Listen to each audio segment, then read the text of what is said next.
Hey, what's up, hello? Welcome to the Gaming Saucecast. It's episode 8. I'm your host, Kendrick Lukenbach. Joining me today is Todd Buffalino Hello, hello. and Jaeger Mitchell. And here's Johnny. For our audio listeners, we have a new mascot that Jaeger has brought out. You'll have to check us out on Yeah, Gaming Sauce TV on YouTube if you want to check it out. It's pretty creepy. it is really, really weird, man. Wow, someone needs a girlfriend or something, because what the hell, dude? Quite a thing. Definitely check it out on YouTube. As always, we start with what we're playing. Todd, you've been stirring some stuff up with what you've been playing lately on the old Facebook, so please. Yeah. Okay, so I finished up Shadow of Mordor, jumped into Dragon Age Inquisition. I don't know if it was. At first, I thought it wasn't grabbing my attention. At first, I thought it was because I was a little burnt out on the English accents and swords routine between Witcher and Shadow of Mordor, and then again with Dragon Age. But I kept going and it just wasn't getting my attention. And finally, I said, I just can't do this anymore. I love Dragon Age Origins, played the hell out of that game, but for whatever reason, Dragon Age Inquisition was not grabbing me. The combat was stiff and awkward. I didn't do the up high command mode thing or whatever, and the story was just boring. I just couldn't do it anymore, and I just couldn't do it. And some people were telling me that after 8 hours it gets good, and you get the second. A game should not take 8 hours to become interesting or entertaining. It should grab you in the first. I usually give a game about a good 2 hours before I kind of give up on it, but then if it hasn't grabbed my attention by then. But this one I played about 4 to 5 hours, and I just couldn't do it anymore. So I've moved on to Far Cry 4, a little palate cleanser before Fallout 4 next month. So yeah, Far Cry 4 is fun and entertaining. Mine too, because you're getting into FPS. Yeah, yeah. You trade pull up. Yeah, yeah. I saw the alternate ending for Far Cry, which was entertaining. If you just sit there and have you guys played the game? Yeah, you sit there and wait for 15 Yeah, minutes. That one I started doing too. it was cool. And from what I hear, Pagan's not in the game a whole lot, but it's a shame because his character is funny and entertaining and a special kind of crazy. And you can hear, because it's Troy Baker, and you can hear a little bit of the Shadow of Mordor main story character in his voice a lot because he did both. So I found that a little interesting. But yeah, it sounds like it looks like it's to be fun, and I'm getting scratched. I barely scratched the surface last night, but I'm getting into it and I'm enjoying it thoroughly so far. So how about you, Jaeger? What are you playing? Anything interesting? Well, right now I have the 5th episode of Tales from the Borderlands installing on my Xbox One, and I plan to play that through tonight. It honestly looks like a lot of fun, and I can't wait for that story to finish because it's been really interesting, and I want to see where it goes. As far as what I've been playing this week, I've been playing not much of anything, but when I have, it's been the World of Warcraft because I'm a huge nerd, and that's what's been a lot of my life has been devoted to that game, and I recently realized I can, just play for free, so I've been playing for free and having some fun. So that's me finished. What about you, Kendrick? I also played Tales from the Borderlands episode 5 last night, and I absolutely loved it. No spoilers, man. I think Tales from the Borderlands, as someone who's a big fan of the Borderlands series, I think it's the best Telltale's made. And that's saying a lot because I think Game of Thrones is going to top Tales from the Borderlands, so I'm really excited for that. I'm not going to do a review for the site. What I'm going to do is kind of an impressions piece on different parts of the whole series, highlight some of them, and what I thought of them and how my choices went. Some of them will be spoiler-free. Some of them will have a little bit of spoilers, so I'll put those kind of at the end so that you can read it if you haven't played it and get some thoughts on it. But, Jaeger, what I'm curious is if when you play, if you have enough money to get this one character, you let me know, because I didn't have enough money, and I'm really curious why. Couldn't find anything on the internet about it. So you let me know, because 15% of people had enough money to get this weird ending. Man, I blew all my money on that car. I got the huge car upgrade. On the when you And got then- a base or whatever? Yeah, it's like that rainbow unicorn chariot thing. It looks awesome, but I mean, you barely ever see it, so it was kind of a waste of money. And then I got to the part where you could buy clothes for your characters, and you could buy the dapper gentleman robot. I was so angry that I didn't save all my money for that because that looked pretty awesome. Yeah, I thought it was it's a weird choice when you get to it because it kind of shows like shadows of stuff and like you can kind of think about what it can be, but I can't find anything on the internet about it. So thanks internet for letting me know why I didn't have enough money because I barely spent money in this game. I had 3,500 in my account, still wasn't enough. Don't know how much you need. Definitely not going to replay the whole thing even though it's awesome, but I was really happy with my ending. I was happy with the characters I had. And I'll explain all that in my piece once I'm done with it. As always on this podcast, I play Destiny. I'm a crack addict. I love Destiny. It was another week, another quest, time gated, but this one related to Back to the Future. So Wednesday, October 21st was the day that Marty McFly went to the future, and then Destiny had a quest for a gun called the No Time to Explain. It's referenced to Back to the Future, but it's also referenced to in the garbage story about the time-traveling stranger that you meet where she tells you that she doesn't have time to explain why she doesn't have time to explain about why there is, because Bungie couldn't explain why she was there. So, and it's a gun that she gives you at the end of the story called the Stranger's Rifle. It's an exotic version of that.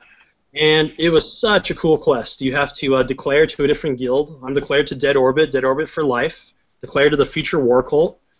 And you go through a quest, do missions, and the final mission is you got to go into the Vault of Glass, the first raid. And it's such a cool way to get old players back into the first raid. It was so cool playing it again, overpowered weapons, trying out different stuff. I completely forgot in like the end of it, when you're on the final boss battle, you get unlimited super. So I had unlimited flaming hammers. I'm just firing them at the final boss, throwing my hammers, blasting them away. So fun. And that was just super cool to see. And then, like, that started me, that made me want to play the second raid, and then I ended up getting in a group where we played the third raid. I played all raids in the past 24 hours, and it was really cool. It just reignited that, like, feeling in my, I never felt like I was going to go back and play those raids. And because of that quest, because they brought in that quest, it was very smart of them to find a way for players to go back in. And it's a super cool gun, too. It's a freaking awesome gun. It's tier 3, top 3 gun in the game, so definitely a cool reward. But just playing all 3 of those raids like really showed like that's what I love about this game. The design, the intricacies of it, the strategies, all 3 are different, all 3 are fun. And like I played at like 2:30 in the morning, a couple British dudes, one dude from Boston, we were just kicking in the Vault of Glass, joking about like all the strategies. Like we used to talk about how like watch out for snipers, they're gonna one-shot you, and they would shoot you now. And you just like are like, so someone shot me. Like, it's so good, so good. So that was super cool to play. You know, I really feel you on all this Destiny stuff, but I've got to say, I think I spent, you know, a good 10 hours of my life on something much more productive than going and playing Destiny. I spent 10 hours of my life yesterday and the day before building that dumb Metal Earth statue that looks beautiful once it's finished. But, oh my god, is that thing a pain to put together. Oh my god. I regret my life decisions. When you're done with yeah, I mean oh, but, yeah, I mean, the things that they're adding to Destiny, I like that people are still going and playing it. If they find that hook that gets them in, I mean, this is the same thing that a lot of people did with Borderlands. It just lasted a lot longer. There's this, you know, that loop, and you get into it. But, I mean, I've got to say, that Guardian statue, man. the Halo 5 statue? Yeah. Yeah, that statue's awesome. It's funny, someone made the joke, the box for it is bigger than an Xbox box. Oh, yeah, it is. Nice. That's when you know it's a huge statue. So, Kendrick, I've been meaning to ask you about Destiny. That I've been hearing stories that during the raid that like there's like a, it's not on any map. It's not, you can't, you know, you can only find it through the internet and stuff. But that there's like a secret room in there that you can get into to get some badass sniper rifle or something that makes it almost breaks the game. Have you stumbled across this? I haven't. It took me 4 hours to get it. It was crazy. It's I talked about this about 2 weeks ago. It's a sniper called the Black Spindle. A certain daily mission will pop up, and there's a secret room that you have to go into that's only open when it's the daily mission. You go up into a ship, and then you have 10 minutes to get through the ship, do a boss battle, and it's like a raid-level hallway, basically, where you do this massive boss battle. And when you're done with it, you get an exotic sniper called the Black Spindle, which is awesome for the raid. Absolutely destroys the bosses, tears them down. Black Spindle's probably a top 3 weapon in the game for sure. But a lot of people don't have it because it's very tough boss battle, and it was super challenging, but definitely rewarding. Super cool feeling. We got it. It's because you have 10 minutes to clear out this whole ship. And enemies are just spawning in like crazy. When we got it done with 6 seconds left on the timer. It's absolutely clutch. So is it only one gun, or does everyone get it? I don't know how the loot works in this game. Yeah, so everyone gets it, and then there's also a loot table for the daily when you do that, where you can get a ship and a shader. And I saw a dude get the ship that I was playing with. So a little bit extra. It's kind of like to give it replayability, if you really wanted it. A little bit extra along with the gun. But yeah, everyone will get the gun. And then, if you're lucky, you get a ship with a shader. Nice. Well, I was It's just wondering. these missions. And then, someone brought up today how there's still 2 armor sets left to find, and there's still 3 exotic weapons left to find. So, still stuff out there to find and that they can drop whenever. And then the hard raid comes out tomorrow. Hopefully, my raid team is good to play, and we can try that and beat our heads against the wall. So, would someone who has could someone solo this? Not the raid or anything like that, but solo the entire game basically if they wanted to, and would that be feasible, or are at certain points that you need somebody? There will be certain points where you'll need friends, and that's kind of a thing where kind of disappointing, if you know what I mean, with Destiny, is that like I could solo a lot of the stuff, but yeah, I can solo a lot of the stuff because I have the good weapons that I got with friends, and like. A lot of people are they don't want to do that because they don't want to play with random people on LFG sites and stuff, but the Destiny community is a lot of cool people. If you're a solo player, like the IGN Fireteam chat group, a lot of cool people. I see people on, we're all in the podcast unlock group on Facebook. I see people talking about Destiny on there all the time. And then like Destiny, a 100.io for Destiny was one of the coolest sites I found. That probably, if I hadn't found that site, I probably wouldn't be playing Destiny. So definitely need people eventually for it. You can get a lot of enjoyment if you play it solo. I'd say right now you probably play it for 80 hours solo with quests and stuff if you like multiplayer and all that, which is pretty good bang for your buck. You can get it for $60 now. Right. It's just a question. Yeah, and it's like kind of the same thing in like in an MMO too. Like they have like a lot of matchmaking and stuff in MMO and all that, but if you were to play like solo for a while, you could get a lot of enjoyment out of like a certain campaign. Depends on. I'll stop you right there. You sound like a drug dealer trying to get us a little bit of a stash. Get us in on that. You really trying to pull us into this still? After what, like 8 weeks? Nah, I wouldn't do that because Halo's coming out, and that's gonna pull me away from drugs. So. That is a true statement. I joke about that with my raid team too, because we were talking about it last Tuesday. We're like, are we going to be here next week playing? And like, probably not. We're probably going to be head deep in Halo. Yeah. And then one of the guys is like, before you know it, we'll be right back here on a Tuesday raiding. And I'm like, yeah, the next 2 weeks. 2 weeks from now when we beat the campaign. But yeah, Halo 5, man. Oh my god. Hopefully the loot system that they have in place keeps people coming back. It looks pretty interesting. Like, I'm not exactly a fan of how random it is. Like Destiny, I'm not a huge fan of how that all works, but if it keeps people coming back just for customization options, that would be wonderful, because I would have people to play with for months on end. Yeah, they're smart because they're not putting out all the loot right now. They're getting a lot of the stuff. A lot of it is in like PvP tournaments, like super cool guns. Like I did the PvP tournament last week, Iron Banner. I got a Silenced Desert Eagle and a top-tier Crucible Pulse Rifle, and like, oh my goodness, those are such cool guns. Like, I can't wait to see what else they get. I still don't have the Wolf Cloak from my Hunter. I don't have the Black Knight from King Arthur helmet from my Titan. Like, this is all stuff you still hunt, and it's all stuff we're going to be able to get over time. And like, it's very early to be talking about it, but around 5 weeks from now, we might be hearing about if there's going to be a $20 DLC or if these microtransactions are giving us a free update in December. So that's on the horizon for the old Destiny. But yeah, I would keep talking about it. Halo, it is coming. It is so close. And as for me, I don't know how you're doing, Jaeger, with all that. I'm on full blackout. I don't care if you're streaming it. I don't care what you're doing. I don't care if your YouTube is gonna put an ad up for it. No. I don't want to see anything else for Halo right now.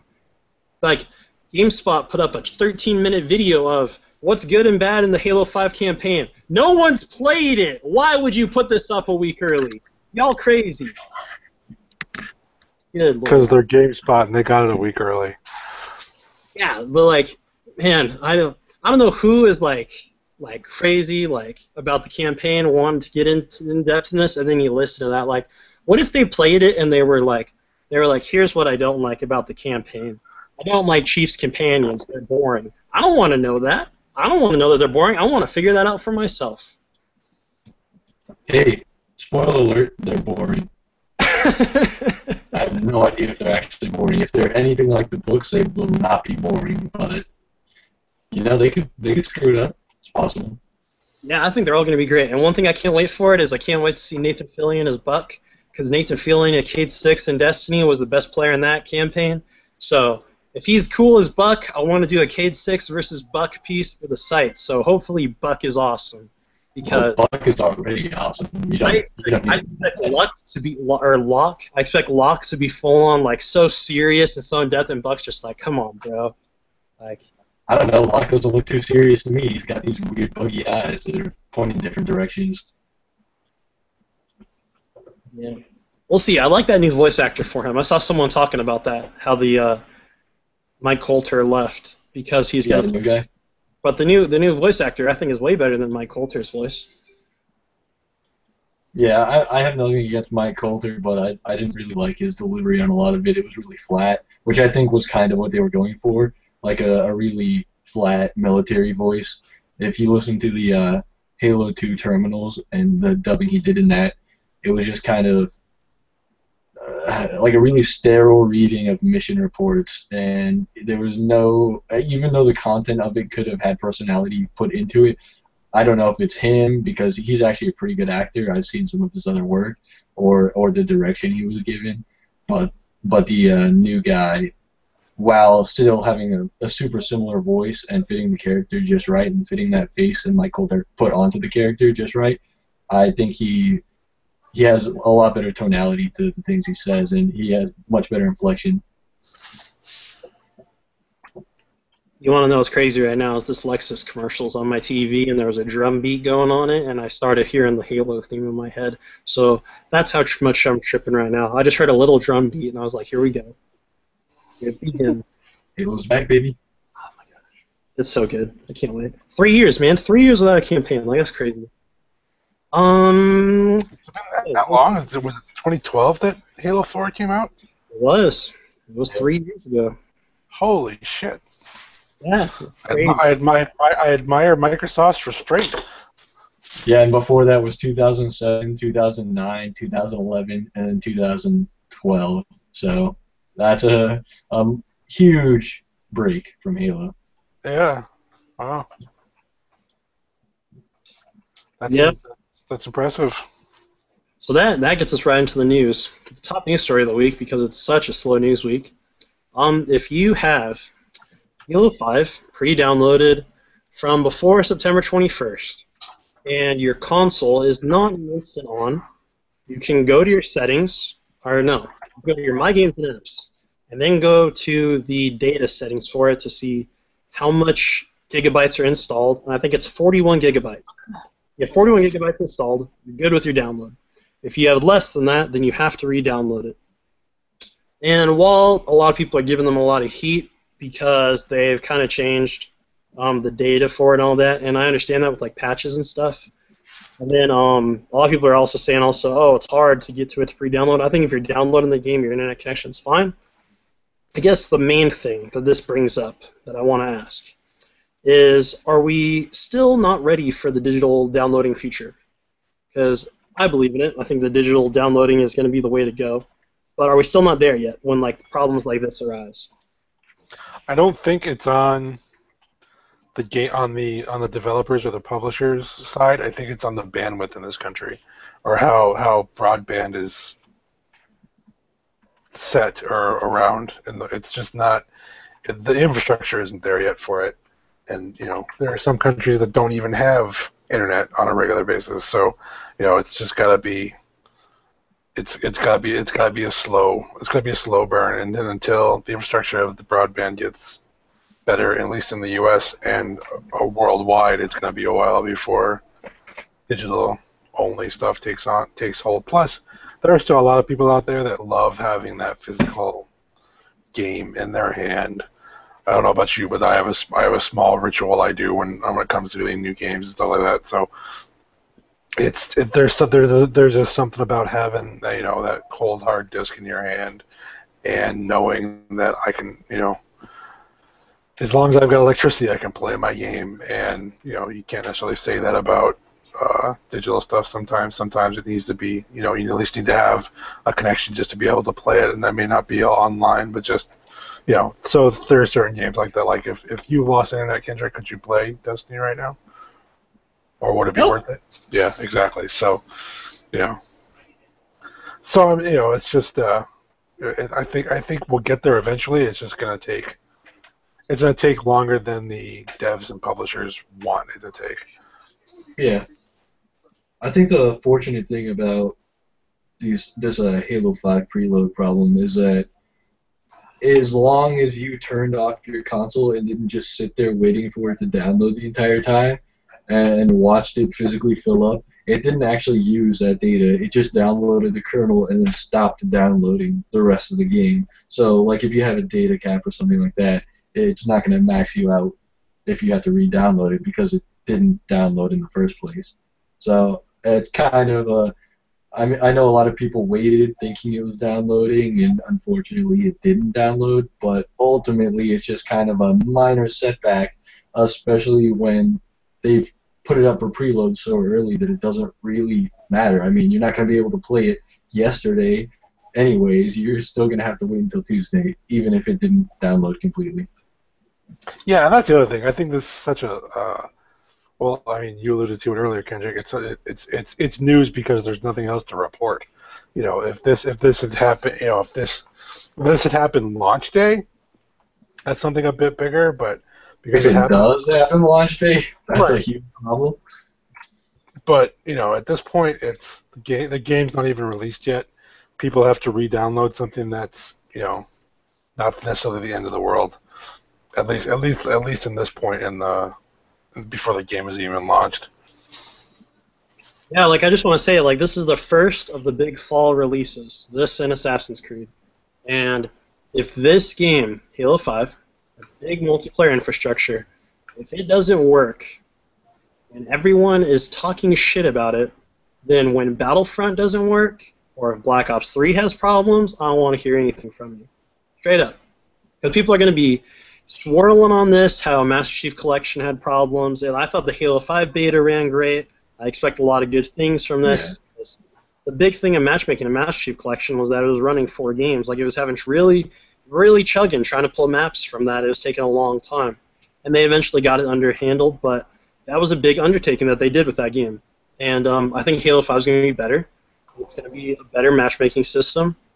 And I don't expect that. But just saying, if it has trouble, expect a lot of people slinging the haterade around. Well, I think you'll have the base, the run-of-the-mill launch issues with it. With the game. It's gonna have problems.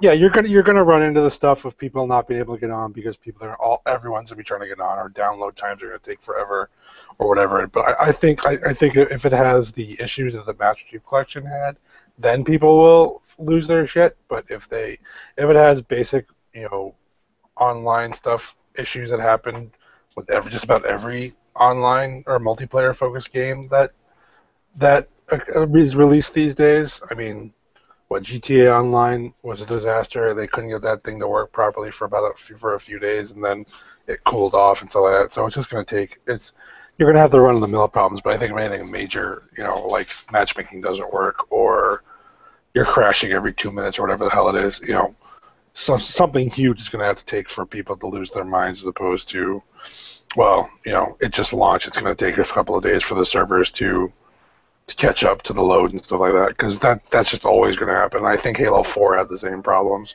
Yeah, Halo 4, Halo 3, Halo Reach, they all had that problem. Halo 2, they all had major problems.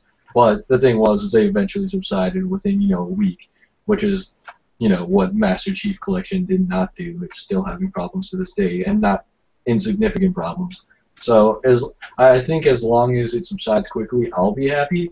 But as far as the internet is concerned, I think they're going to freak out no matter what problem it has. So I really hope it has minimal problems and it's as smooth as possible. And obviously that's not going to be completely smooth, but any hiccups it has during launch is going to be a huge mark, at least in public perception. Yeah, and the internet, it doesn't take much for the internet to freak out. So, it's gonna have a minuscule problem, and people are gonna. But let's remember that the internet freaking out has affected a lot of things for Microsoft. So. Yeah, but this game, I suspect this game will launch with basic issues, but nothing major, just because Microsoft knows it can't launch with any major issues. I think on their side, other than the server load, because and even with that, they may even go overboard and have.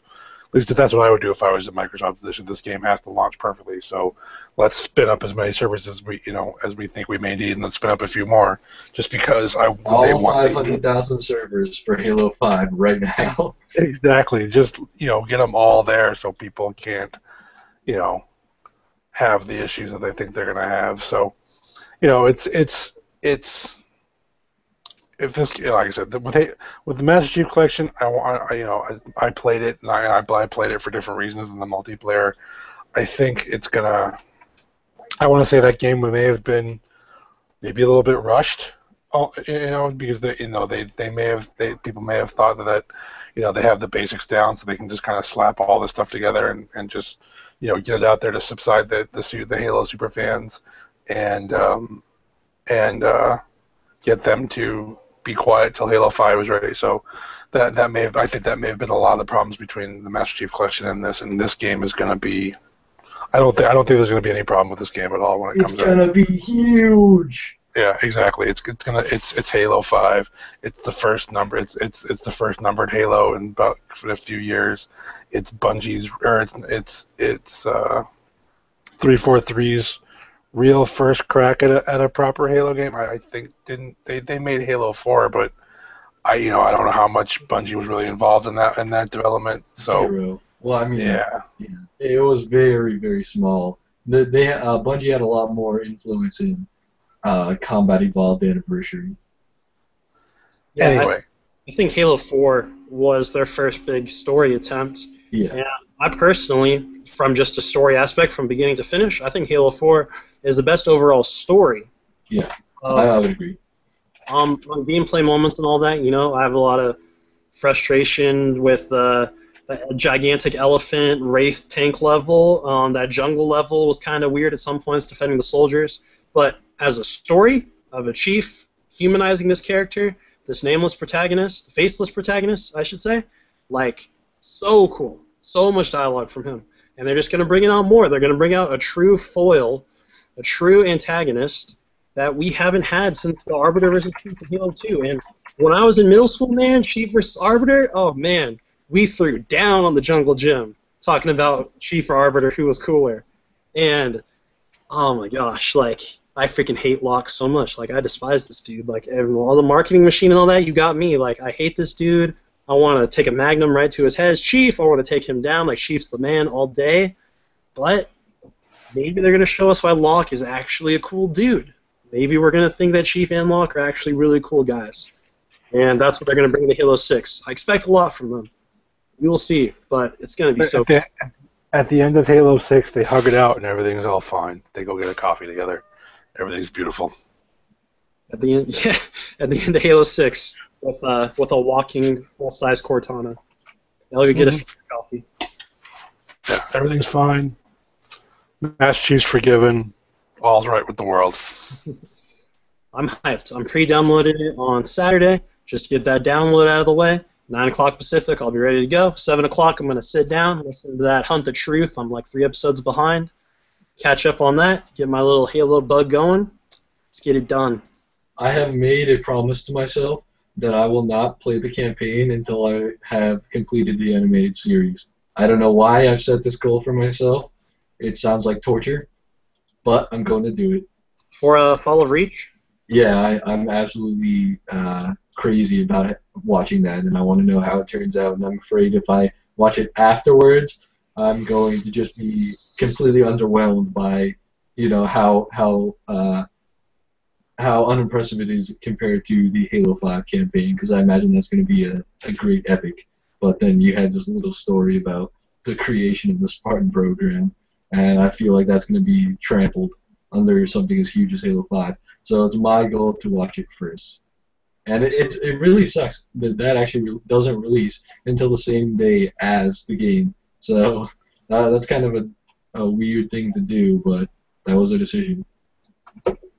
Yeah, is Fall of Reach only available in the special edition Currently, thing? it's only available through the Digital Deluxe, the collector's edition, limited collector's edition, and the limited edition. So the Steelbook version, the online $90 version, or the huge $250 statue version. And then But have no fear. I mean, just like every other Halo game or Halo property, that's eventually going to be on Netflix, and that's eventually going to be on YouTube. So, I mean, give it a week or two. yeah, I gotta imagine after like maybe a month it'll be on like maybe the Halo channel just to get that going. Yeah, official release, I would say probably a month. I would say they put it up on the Halo YouTube because, I mean, it's going to leak unofficially within hours. So they're eventually going to put it up. Which is always something that I hate about it because I pay for a premium product. But, I mean, that's just how the world works nowadays. Yeah. I get over it. Another launch thing to do that I just remembered, I haven't watched any more of The Race on Halo Channel, the video documentary of developing apps and stuff, so I gotta check that out. I'm like... Yeah, Season 3 has episodes 1 and 2, and the next episodes come out just before Halo 5 releases, so you'll have something to watch in anticipation, as well as the Halo live stream event happening all day, well, for 8 hours before the launch of Halo 5, which is going to be pretty interesting, like developer interviews, talking to some pros, talking about Halo 5, story a little bit, but mostly, campaign will be probably mostly off limits, and it will be mostly multiplayer talk. But we'll see. I mean, that's a huge stream. I imagine they're going to air one of the episodes of the sprint, so it'll be a huge thing. Catch that on the YouTubes. Or the Xbox Live Events app on your Xbox. It'll be featured on your dashboard, guaranteed. I thought it was exclusively through YouTube Gaming. I could be wrong, but I thought it was. Yeah. If it is, that's pretty cool. Stream it through your YouTube app on your Xbox or your PlayStation or your Wii U. Yeah. Computer. The one issue I have with the YouTube app on Xbox is you can't rewind live streams, so you have to watch them from where they currently are, which is a huge pain. But yeah, watch it anywhere you can. Wow, that's a really cool gift for YouTube Gaming. I don't think to myself that YouTube Gaming is like a big competitor to Twitch until big names are sponsored by it. Like they're doing a good job with it. If YouTube Gaming wants to, talk to Gaming Saucecast, Gaming Sauce TV, and we already were with Gmail, so YouTube, Google. This is a Google Hangout. Like we're already in. Come on. Yeah, we're already part of the family. Yeah, just start paying us. Will be welcome. So, as it is a slow gaming week, I was thinking, as we are on the internet, we could all come together for a moment and talk about Star Wars. So, audio listeners, you may be getting audio of this. Video viewers, you may get video. Let's react to the trailer amazingly together. Hopefully it's up on the screen right now. If it's not, I have messed up. Is it on the screen? Am I doing good? You're doing Yeah. fine. Cool. Awesome. Just making sure. Do-do-do.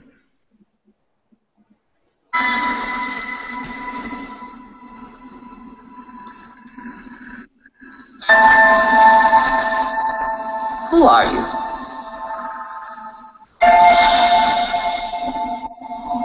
No one.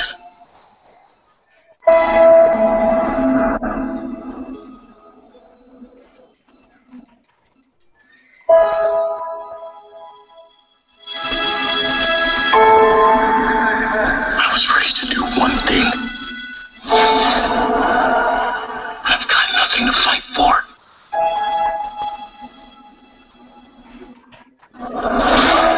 Nothing will stand in our way. Finish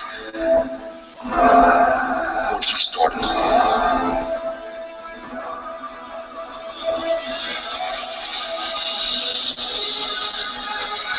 There were stories about what happened. It's true. All of it.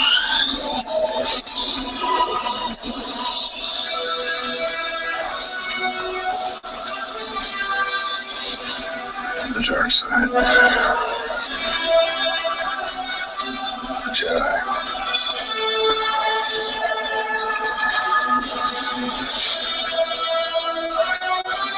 They're real.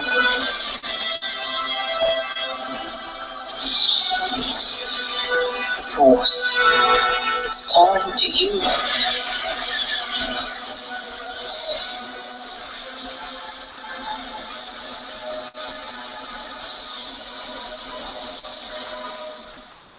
Just let it in.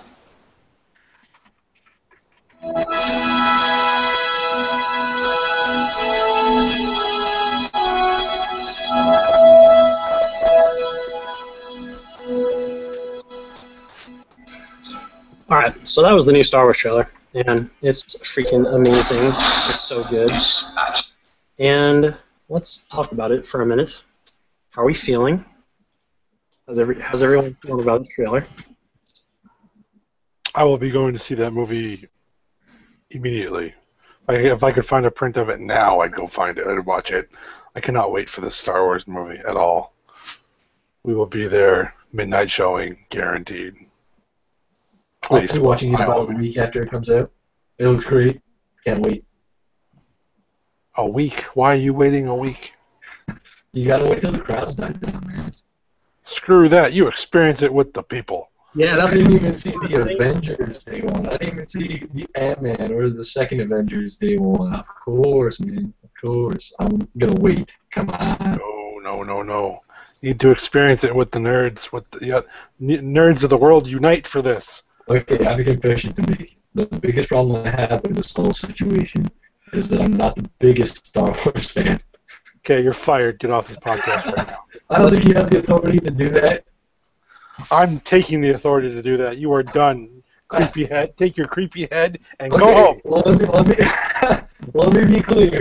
I don't hate Star Wars. I watched the movies and I thought they were fine movies. I enjoyed them. I especially enjoyed the older ones. And I must say that I think it's an alright franchise, but I think two terrible movies in a franchise that big and holding this much weight is kind of, a huge mark against what it is and what it tries to be. Yeah, it's just this trailer. It all starts with the music. Speechless. When the music The comes, music is great. it sets it up. That TIE fighter comes over. You see the Falcon, and the music that's like a love song, like interlude. And you know what it is? It's the fans' love affair with the Millennium Falcon, man. Let me tell you, that besides the lightsaber is the symbol of why fans love Star Wars. Right there. There's no character that gets us jazzed more than the Millennium Falcon. And it's, oh my gosh, anticipation is absolutely crazy. It's nuts. I remember there's a tweet of someone who works for LucasArts. They put all the theater ticket sites up on their screen, all in Windows, and they were all down. Every single one was knocked out. Nuts. Absolutely nuts. Everyone's going crazy for this movie. And, like, to your whole thing, Jaeger, about waiting to watch it, like, this is a once-in-a-lifetime experience. And then, like, when... You're right, and I would get it 1 week later than you. When the prequels came out, and everyone was hyped for that, and it slowly built, like, I was a dumb kid, and I thought that they were pretty good. And as an adult now, knowing how crappy bits and pieces of those are, bits and pieces of them are cool. There's cool parts to it. I respect those. The first one should not have happened. Phantom Menace was a waste of time. The first one should have just been a short film of Duel of the Fates, them fighting Darth Maul, and then freaking end that. Put that on the internet. If that was a 10-minute short film at like Sundance, oh my goodness, all the awards. What? The first installment of the prequel should have been when you caught up with Anakin when he was like 14, when Hayden Christensen took over the character in the Clone Wars, or whatever, Attack of the Clones, or whatever the hell the name of the second one was. That's when you should have seen him going towards the dark side, and they should have gone more into the psychology about that, at least in my opinion. I have to admit, I was a really dumb kid when Episode 3 came out, and I went to see it in a drive-in in Kentucky. And I have to tell you, I fell asleep during that movie. I think Episode 3 is pretty good.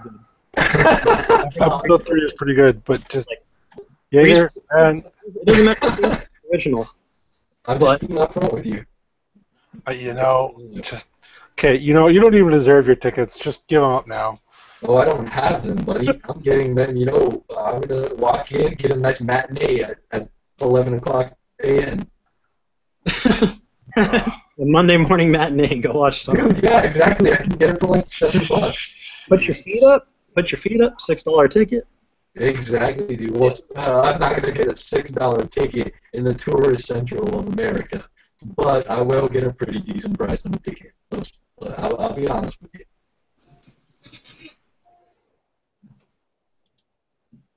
I've got nothing. I'm just speechless right now. I can't. No. He doesn't even comprehend what's going on right now. He's just like, no, what is happening? This is just wrong. Today's youth, I weep for the nation, because you guys, wow. Today's youth, come on, son. I've seen those movies. They're aight. They're aight.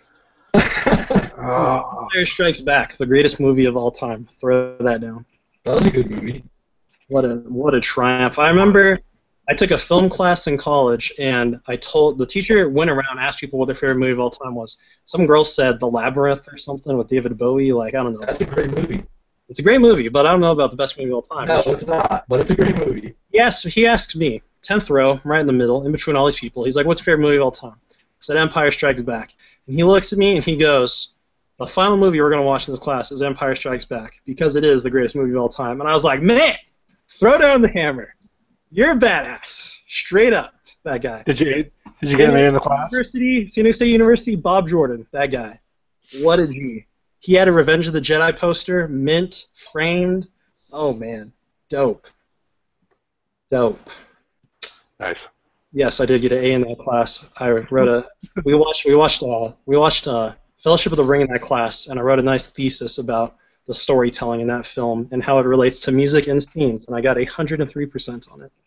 If we're telling stories about the greatest movie of all time, as per the perspective of our teachers, I must tell you that I had a teacher once for contemporary history who made a great and compelling argument that the movie Spring Breakers of 2013 is the greatest movie of all time.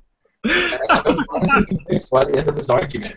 And I have no idea how he could convince me of that. It just goes to show how malleable the human mind is, but it was a very compelling argument. I can't relate it to you here, obviously, because I don't have the skills to present such a dumb argument as fact. But, yeah, just story time with the disembodied head. I heard when James Franco was filming that movie, he stayed in character the whole time, and he just stayed in his trailer. I believe that. And if anyone came to his trailer to bother him, he cussed them out and they left. Awesome. Wow. Oh, okay. Todd, do you have any final thoughts on my attitude towards Star Wars here? Yeah, take your creepy head and go home. I will. Thank you very much. It's so funny too because we haven't had audio. We've been doing video for like 3 weeks now. Haven't been on the audio. Once again, I don't even think I'm going to return to the audio for this one because this is a video show right here. Like audio listeners, like it would be a pain to them. So, video listeners, next week audio for Halo 5. We'll get right back to it for the fall. Stay in video for this week because visually this episode is probably our best work. This is this is the epitome of why the Gaming Saucecast exists. Like what we're doing with this visually. I'm impressed. Really quickly, Todd, is Luke Skywalker evil? I'm sorry, what? Is Luke Skywalker evil? Did he turn to the dark side? That'd be interesting as hell if he did.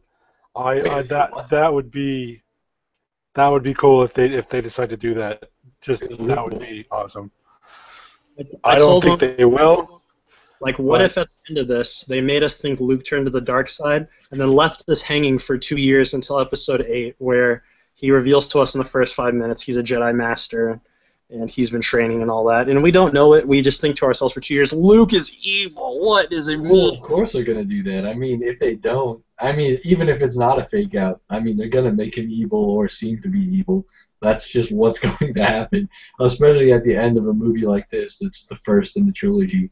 They have to have a huge cliffhanger, and they haven't put him in the promotional art. They haven't put him in the trailer, so obviously there's going to be something big with him. I think they're going to play him up to be like Kylo Ren's like leader, like an emperor sort of figure, and that's probably going to be at near the end of this film, and then we'll see where that goes from there in the 2017 release or 2018 or whatever it is. You kids in your movies.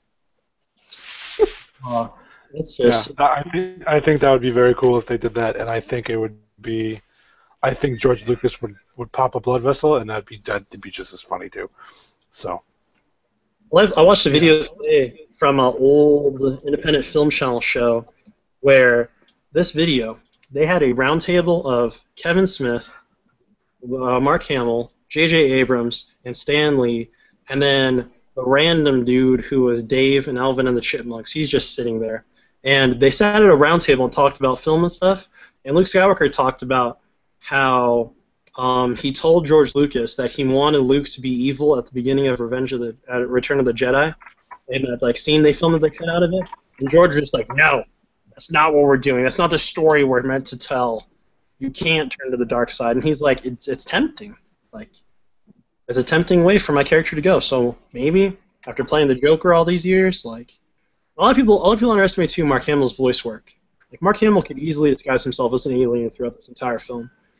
Mark Hamill's BB-8. He's tucked under there. The Force lets you do a lot of things. But man, if it'd be interesting as well. Hamill could do the Joker voice in the Star Wars films, brain explode. Brain explode. Nuts. I don't think Warner Brothers would let that shit fly. No, they wouldn't.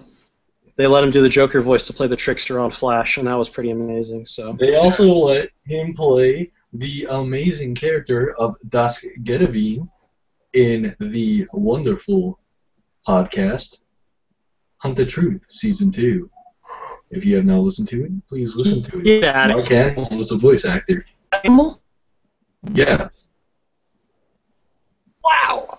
Yeah, that's amazing. He's Dusk Gedavine, and he's like a spiritual leader of a group in Halo called the Triad. And they've recently, in the last episode, he was a pretty major character, probably took up a good 5 minutes of the screen time. That's so cool. Hunt the truth. The real truth. My goodness. All right. So that's been a podcast. As a gaming slow week, but we talked about Star Wars and we learned a lot of things about each other. I think I learned a lot. I think Todd learned a lot. And Jaeger learned a lot. And I think the listeners learned a lot. In closing, what are we working on? Jaeger, why don't you get started as we build the Halo? Yeah, I'm thinking about a pretty fun and innovative piece in style of kind of your song lyric thing. Only will be starring my little buddy here, Jimmy Locke, and I have some plans in store for him, and I'm also finishing that weapons piece. Although nailing down a weapon is pretty difficult, especially when all of my favorite weapons are Halo weapons. And yeah, so I've also got just a general preview piece for Halo 5 that's not fun and innovative as my Lock one will be. And I think that'll be a lot of fun because a lot of people like Halo, and I like Halo, and you like Halo, and Todd likes Halo, and Kendrick likes Halo. We all like Halo, so that should go well. What about you, Kendrick? Well, as the line goes, I'll ask Todd really quickly. Todd, what do you foresee for the site? Yep. I am preparing my body for the rigorousness that will be the Fallout 4 review. So I am. Good luck.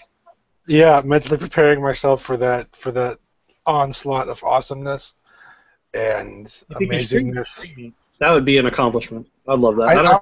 I was actually thinking about doing a live review.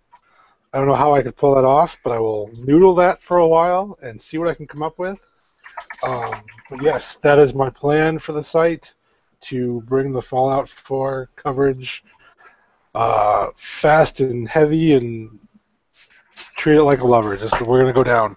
So this is my plan. And again, with Jaeger's creepy head, wow, dude, seek help. Other than that, I don't really know. Video content-wise, I gotta get on a regular streaming process.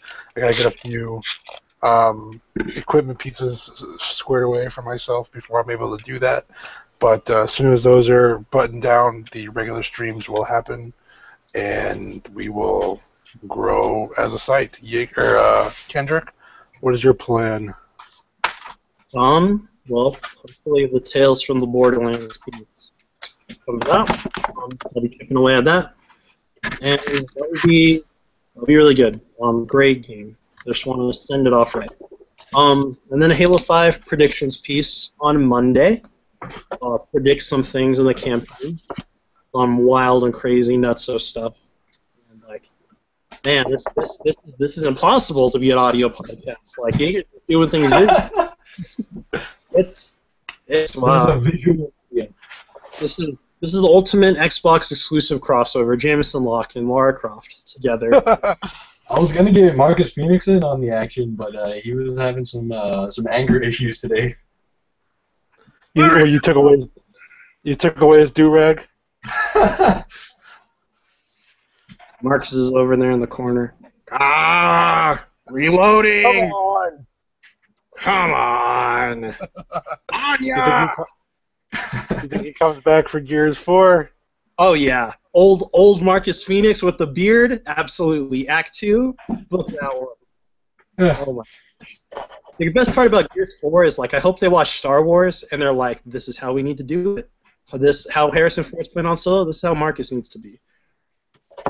Oh man, but we could get into Gears another time. We're trying to end the podcast here. So yeah, get ready. Let's just go another hour. What the hell with it? Let's do this. I'm gonna go ham.